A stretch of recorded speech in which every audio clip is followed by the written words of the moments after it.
Hello friends, welcome to my channel. और आज हम लोग फिर से पढ़ने वाले हैं हिस्ट्री का चैप्टर 1। और फिर ये बहुत देर का बाद हिस्ट्री का वीडियो डाल रहा हूँ। और फिर हमने पिछले बार ये न्यू टर्मिनोलॉजीज और ओल्ड टर्मिनोलॉजीज पे छोड़ दिया। और आज हम लोग स्टार्ट कर रहे हैं historians and their sources. Historians use different types of sources to learn about the past depending upon the period of their study and the nature of their investigation. Last year, for example, you read about rulers of Gupta dynasty and Harshvardhana. In this book, we will read about following 1,000 years from roughly 700 to 1750. Historians अलग अलग types के sources से past के बारे में जानते हैं और जो जिस पीरियड के मतलब जिस टाइमिंग के बारे में पढ़ते हैं वो, और फिर उनका वो कैसे इन्वेस्टिगेट करते हैं।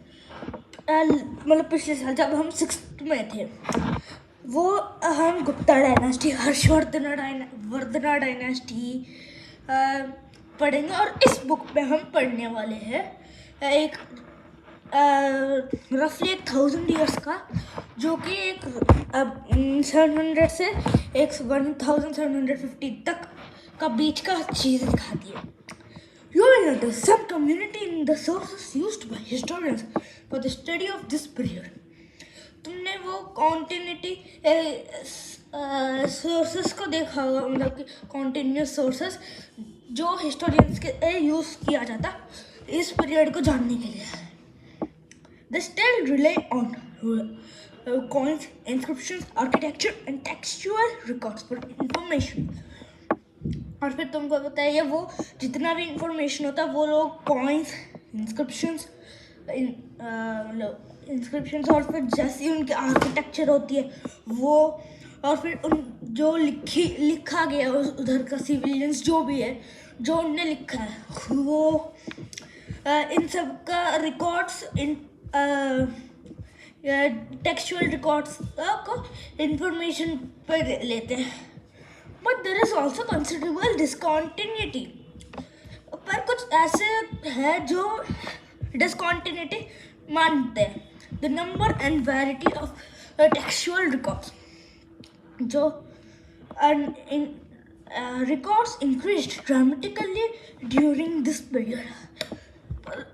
जो नंबर्स और फिर जो टेक्सचुअल लिखा है उसकी लैंग्वेजेस के वजह से इसके अंदर बहुत ज़्यादा चेंजेस हुआ है इस पीरियड में। They slowly displace other types of information, और फिर वो लोग धीरे धीरे से मिसप्लेस, मतलब कि 6th का और 7th का बुक्स दोनों एक ही साथ रखा तो फिर मर्ज हो जाता है ना कभी कभी, तो वैसा ही मिसप्लेस हो जाती है। जो अलग तरीकों की इंफॉर्मेशन को एक दूसरे तरीकों की इंफॉर्मेशन को वो मर्ज हो जाता है, मतलब मिक्स हो जाता है। इसलिए through this period paper gradually become cheaper and more widely available. और फिर इस इधर जैसा जैसा होता गया पेपर बनना ज़्यादा हुआ, और फिर पेपर धीरे धीरे चीप हो रही है और फिर बहुत ज़्यादा मिल रही है। People use it to write holy text, charters of rulers, letters and teachings of saints, petitions and judicial records, and for records of accounts and taxes. और फिर जब ये बहुत ज़्यादा और फिर चीप मिल रही है तो फिर लोग इसको रामायण, कुरान ये सब कुछ लिखने के लिए यूज़ करते हैं। और फिर रूलर्स कभी लड़ाई करके आता है, जीतते हैं तो फिर जीता है, ऐसा लड़ा है, वैसा लड़ा है करके लिखते हैं वो। और फिर लाइक इंस्क्रिप्शंस और मैन्युस्क्रिप्ट्स टाइप ही, और फिर लेटर्स लिखते हैं वो। और फिर जो सेंट्स का टीचिंग्स है वो कि उनको बार बार बताना ना पड़े, वो ऐसे बुक्स टाइप ही होता है। और फिर पिटिशंस और फिर जुडिशियल रिकॉर्ड्स, जितना भी लॉ वगैरह वगैरह इसके लिए, और अकाउंट्स और फिर टैक्सेस का register Manuscripts were collected by wealthy people, rulers, monasteries, and temples. They were placed in libraries and archives. और फिर जितना भी मैन्यूस्क्रिप्ट्स जो कलेक्ट हुआ है, मतलब जो लिखते हैं ना, पहले वो लोग थे वेल्दी पीपल या फिर रूलर्स या फिर मोनेस्ट्रीज और टेम्पल्स पे यूज होता है, और फिर वो सारे या तो लाइब्रेरीज में होती तब, या फिर अगर कुछ बहुत ही कीमती चीज़ है तो फिर वो आर्चाइव्स, मतलब कि ना एक डोम टाइप बनाया जाता है जिसके अंदर ये अभी जितना भी पुराना मैन्यूस्क्रिप्ट्स है उनको सही से केमिकल्स के साथ बचा के रखा जाता है. These manuscripts and documents provide a lot of detailed information to historians, but they are also difficult to use. और ये मैन्यूस्क्रिप्ट्स और जितना भी चीज़ें मिलते हैं वो हमें बहुत ज़्यादा डिटेल इंफॉर्मेशन देती है, पर हिस्टोरियंस को ये डिफ़िकल्ट हो जाती है कि ये कौन सा पीरियड का, ये क्या कहाँ की होगी, ये आइडेंटिफाई करने में और फिर उनको यूज़ करने में भी. There were no printing press in those days, so scripts copied manuscripts by hand. और फिर तब प्रिंटिंग प्रेस तो थी नहीं कि प्रिंट एक डालो कि जो है उसको डाल दो, फिर तुम अगर तुमको 50 कॉपी चाहिए तो 50 कॉपी बनवा लो, ऐसी तो होती नहीं थी. इसलिए स्क्रैप्स करके होता है, वो लोग उनको वो मैन्यूस्क्रिप्ट्स दिया जाता है कि ये लो, वो लोग लिखते हैं जो उसको हाथ से. If you have ever copied a friend's homework, you would know that this is not a simple exercise. और फिर अगर तुम तुम्हारा फ्रेंड का होमवर्क या फिर अगर तुम छूट गया तो फिर उनसे लेते हो काम करने के लिए, तो फिर तुम्हें पता ही होगा कुछ समझ नहीं आती, हार्ड हो जाती है. Sometimes you cannot read your friend's handwriting and forced to guess what is written. और फिर कभी कभी समझ नहीं आता और फिर हम बस ऐसे ही गेस करते हैं कि ये हो सकता है, वो हो सकता है, या फिर हम उनसे पूछते हैं. अगर वो लोग इधर नहीं है तो फिर कुछ भी तुक्का मारते हैं. As it results, there are small but significant differences in your copy of your friend's work. और फिर ये छोटा ही पर बहुत ज़्यादा डिफरेंस ला देता है तुम्हारा और फिर तुम्हारे दोस्त का work. Manuscript copying is somewhat similar. और फिर मैन्यूस्क्रिप्ट को ऐसी कॉपी करना भी कुछ ऐसा से ही हार्ड होती है. As scribes copied manuscripts, they also introduced small changes, a word here, a sentence there. These small differences grew over centuries of copying until manuscripts of the same text become substantially different from one another. तो फिर ऐसा ही ये छोटा और फिर ये scribes ना जो वो लोग मैन्यूस्क्रिप्ट्स लिखते छोटे छोटे, एक बंदा इधर एक वर्ड को चेंज करता, दूसरा बंदा एक सेंटेंस चेंज हो जाता है, फिर उसकी या फिर दूसरा सेंटेंस ऐड हो जाता है. तो फिर ऐसा ही ये छोटा छोटा डिफरेंसेस बढ़ते जाते हैं अलग अलग स्क्राइब्स से जब तक मैन्यूस्क्रिप्ट्स का सेम टेक्स्ट बहुत ज़्यादा बढ़ ना जाए या फिर जिस लोगों को चाहिए उन सब लोगों को मिल ना जाए. This is a serious problem because we rarely totally find the original manuscript of the author today. और फिर ये बहुत ज़्यादा सीरियस प्रॉब्लम हो जाती है कि हम जो ओरिजिनल मैन्यूस्क्रिप्ट है जिसने लिखा है उसकी असली मैन्यूस्क्रिप्ट निकालना बहुत हार्ड हो जाती है. आज we are totally dependent upon the copies made by later scribes.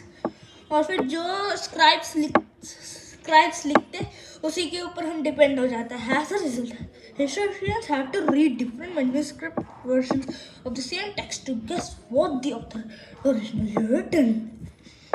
और फिर ऐसा ही हिस्टोरियंस को भी कुछ ऐसा सा ही अलग अलग मैन्युस्क्रिप्ट्स का वर्शंस देख के वो जो उनको देखनी होती है कि असली में ऑथर ने क्या लिखा है, इसको अब जानने के लिए। और फिर अभी बहुत ज़्यादा स्टोरीज भी हो जाते हैं या फिर कुछ थियोरीज ऐसा कि तुम एक जगह पे एक पढ़ते हो, दूसरी जगह दूसरी हो जाती है, ऐसा ही हो जाता है ये स्क्रैप्स में भी। On occasion authors revise their journals at different times।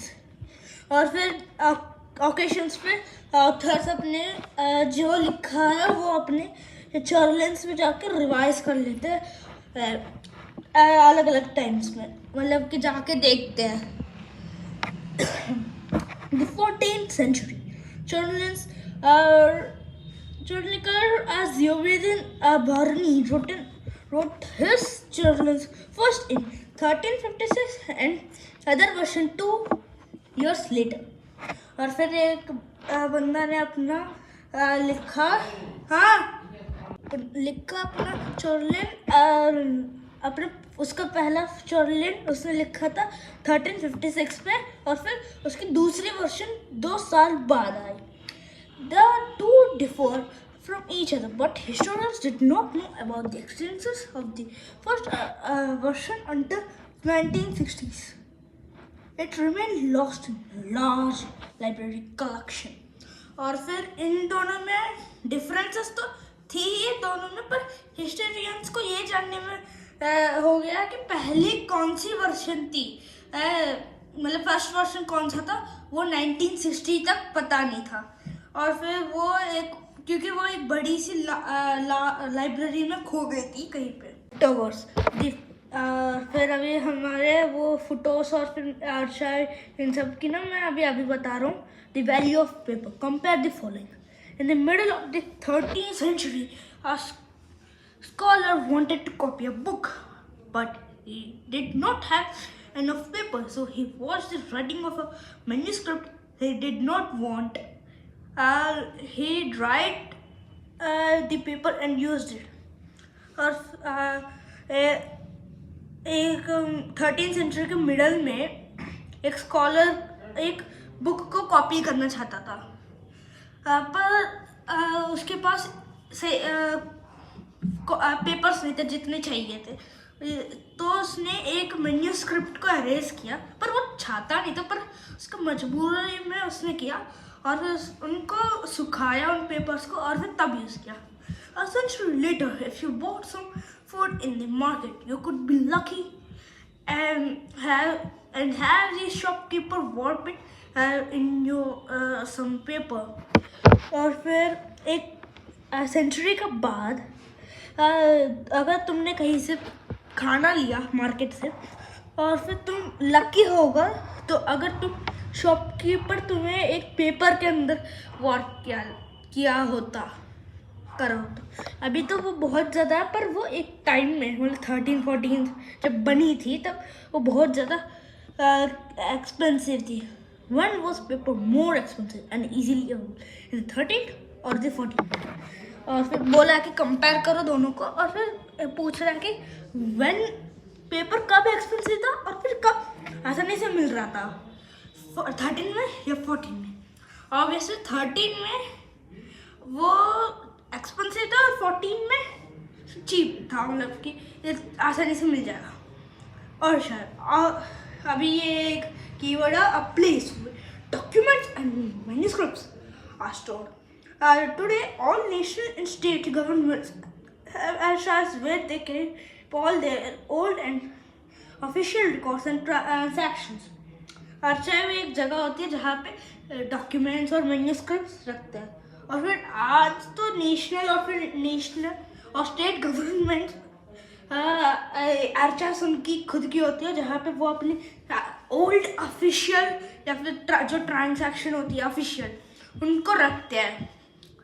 और फिर ये एक नीचे फिगर है, एक a painting of a script making a copy of a manuscript।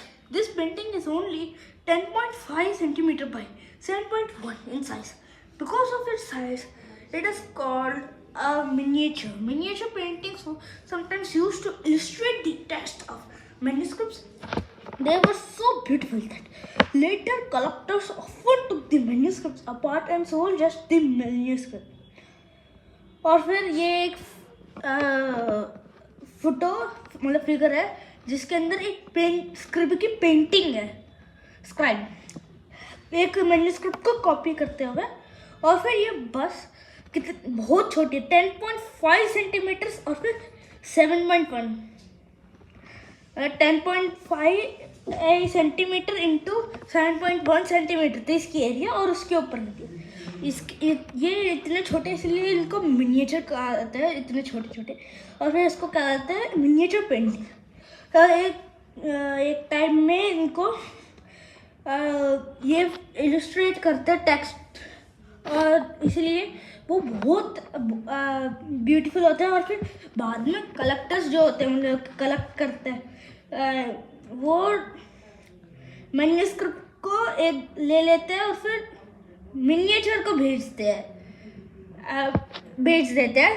और फिर नेक्स्ट एक different kinds of handwriting could be the reading of Persian and Arabic. Difficult, the Nastaliq style on the left is cursive and easily to read. The Cyrillic on the right is denser and more difficult. और फिर ये figure number 2, ये दो तरीकों की hand writings है, एक जो ग्रीन कलर की और एक जो ब्लैक एंड वाइट टाइप दिखती है। वो दोनों अलग अलग है, पर्शियन और अरबिक। दो तरीकों की स्टाइल होती है लिखने में भी। एक होती है नास्तालिक, वो उसको लेफ्ट से स्टार्ट करके राइट पे एंड करते हैं जैसे हम लिखते हैं। और फिर वो कर्सिव होती है थोड़ी सी और फिर वो आसानी से पढ़ने में समझ आ जाती है जो पढ़ सकता है।